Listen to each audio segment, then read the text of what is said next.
Leviticus 2. When someone brings a grain offering to the Lord, his offering is to be of fine flour. He is to pour oil on it, put incense on it, and take it to Aaron's sons and the priests. The priest shall take a handful of the fine flour and oil, together with all the incense, and burn this as a memorial portion on the altar, an offering made by fire, an aroma pleasing to the Lord. The rest of the grain offering belongs to Aaron and his sons. It is a most holy part of the offerings made to the Lord by fire. If you bring a grain offering baked in an oven, it is to consist of fine flour, cakes made without yeast and mixed with oil, or wafers made without yeast and spread with oil. If your grain offering is prepared on a griddle, it is to be made of fine flour, mixed with oil and without yeast. Crumble it and pour oil on it. It is a grain offering. If your grain offering is cooked in a pan, it is to be made of fine flour and oil.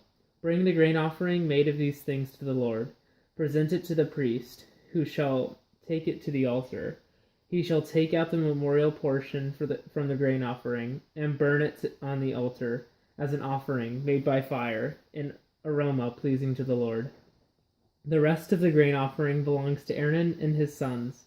It is a most holy part of the offerings made to the Lord by fire. Every grain offering you bring to the Lord must be made without yeast, for you are not to burn any yeast or honey in an offering made to the Lord by fire.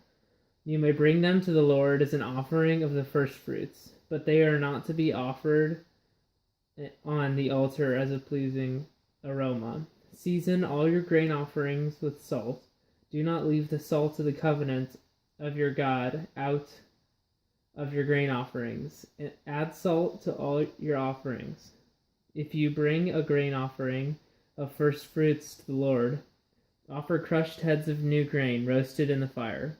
Put oil and incense on it. It is a grain offering. The priest shall burn the memorial portion of the crushed grain and the oil, together with all the incense, as an offering made to the Lord by fire.